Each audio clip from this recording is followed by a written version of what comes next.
Vatsinpana etny pasteur Ratovelo Roger. Ivavaksika tompoko. I Andriamanitra ray zanakary fanahy masinao. Niomokotra eto anatrehana indray izay Jesosy idera sy ame voninahitra anao ary miompo amin'ireto vahoakanao mba hisaotra anao ny amin'ny fitahinao anay hatramin'izay, ny amin'ny fitiavanao anay ary indrindra ny amin'ny fahavelomana nomenao anay indray izao maraina izao. Mankasitraka taminay tokoa Jesosy satria Andriamanitra tsara ianao sady mpanao tsara.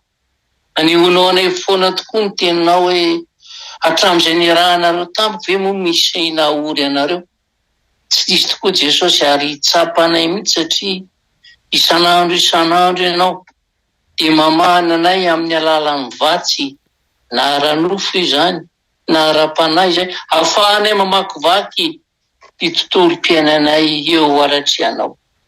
Ary tao anatin'izany vatsy omenao anay izany famelan-keloka izay ataonao aminay isan'andro ka hitenenanao foana izao ngefa nandevina ny fahadisoanareo tahaka ny fandevina ny zaviny. Dia tonga tokoa ianao ilay mazava ka nilevoninao ny fahotanay izay niainanay tao anatin'ny aiziny. Mankasitraka fenao ary Jesosy, anio ary hamasin'ny mpanomponao na izay hitondra ny hafatrao, hitondra vatsy ho an'ny tsirairay na ny tsirairay izay handray an'izany hoentiny hamakivaky ny tontolo androany. Dia misaotra betsaka Jesosy mankasitraka amin'ny anaranao feno mametrahako an'izany vavaka izany. Amen. Dia ampitovrantsika mandrakariva ry havana ny fahasoavana fomba ampiadana avy amin'Andriamanitra iray sy Jesosy Kristy tompontsika. Miteny izay omeny tompo antsika amin'izao maraina izao mba hanomanana ny vatsy izay hoentintsika andeha hamakivaky ny tontolo androandroany dia izay hita ao amin'ny Mateo 7:20, 5:7-20 sy ka hatramin'ny 20. Mateo 7:20, 5:7-20 ka hatramin'ny 20. Rehefa hita divakina amin'ny anaran'i Jesosy tompony teny. Ary Jesosy nanantona dia niteny taminy ka nanao hoe efa nomena ny fahefana rehetra any an-danitra sy ety an-tany. Ko mandeha any ianareo dia ataovy mpianatra ny firenena rehetra, manao batisa azy amin'ny anaran'ny Ray sy ny Zanaka ary ny Fanahy Masina, sady mampianatra azy hitandrina izay rehetra nandidiko anareo. Ary indro izao momba anareo mandrakariva mba hara-pahatonga amin'ny fataperan'izao tontolo izao. Amen. Izay ry havana ilay iraka lehibe atao amin'ny fiangonana. Iraka ampanaovin' Jesosy amiko sy aminao ihany koa. Ary rehefa tena dinihana tsara ny teny dia manome toky antsika ny mpaniraka fa miandany amintsika any an-danitra izy nefa ihany koa miaraka amintsika ety an-tany. Nametraka iraka tamin'ny mpampiaminy tokoa mantsy Jesosy dia iraka manerana ny firenena rehetra. Naniraka azy hitory ny filazantsara amin'ny firenena rehetra sy hampianatra ny finoana kristianina izy. Fa izy moa ireo mpianatra ireo no afaka niatrika izany andraikitra lehibe nomeny tompo izany. Ny ankabeazan'izy ireo dia olona tsotra, mpanarato, olona tsy mba nahita fianarana loatra ary tsy mba voatoana ara-politika.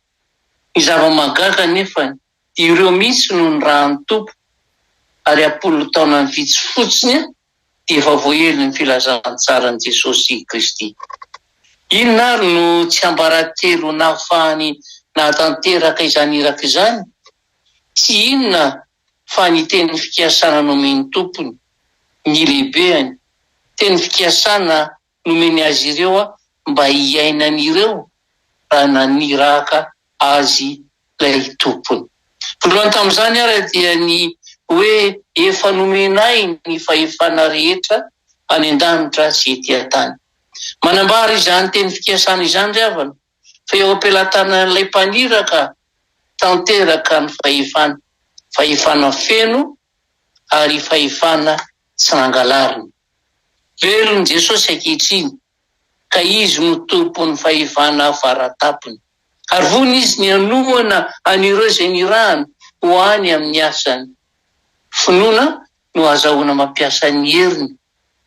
Ary dia tena mampiasa fantatra an'izany tokoa ny apôstôly ho antsika ankehitriny ihany koa ary.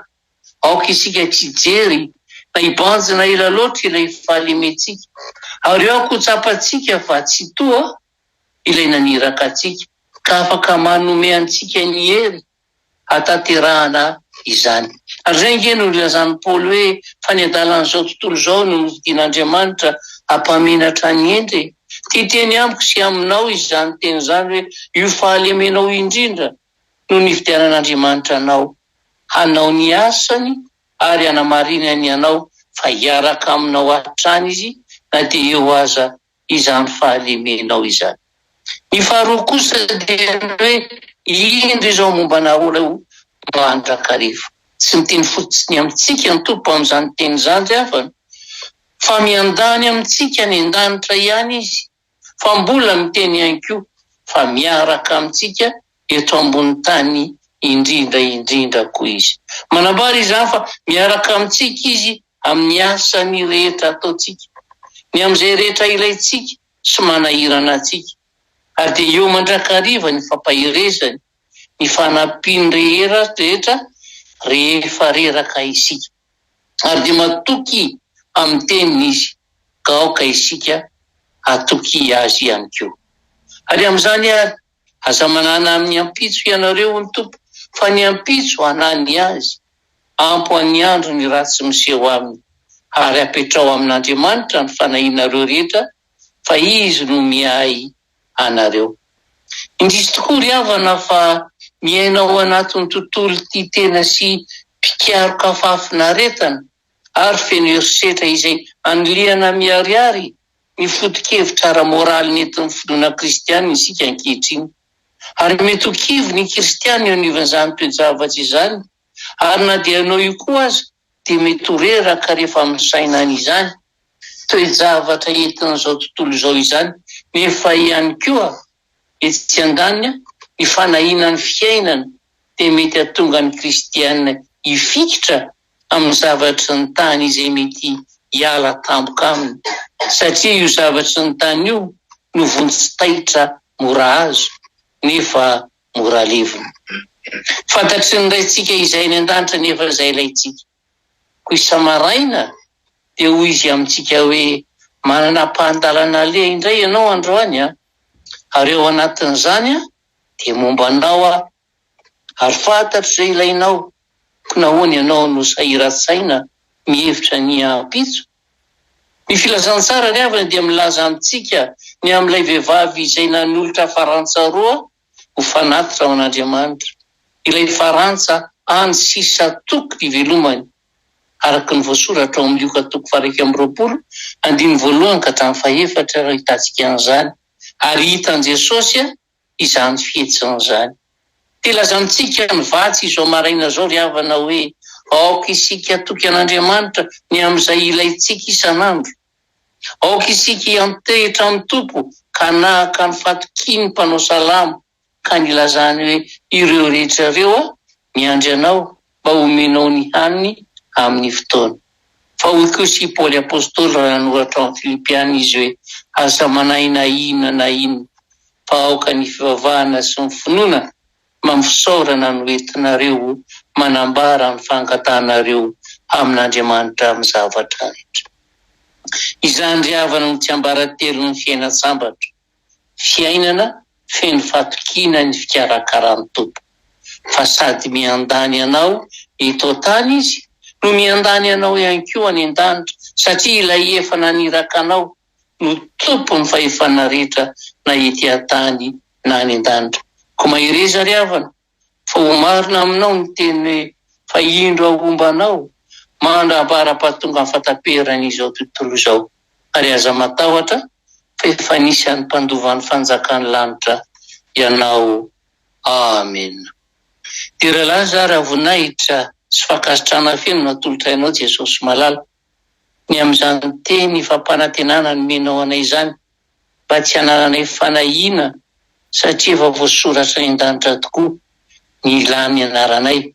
ka raha indranitra raha voasoratra ny anaranay, ahoana mbola nanay fanahinany ety an-tany ety, fa sady miandany aminy tokoa ianao amin'izay rehetrarehetra lianay.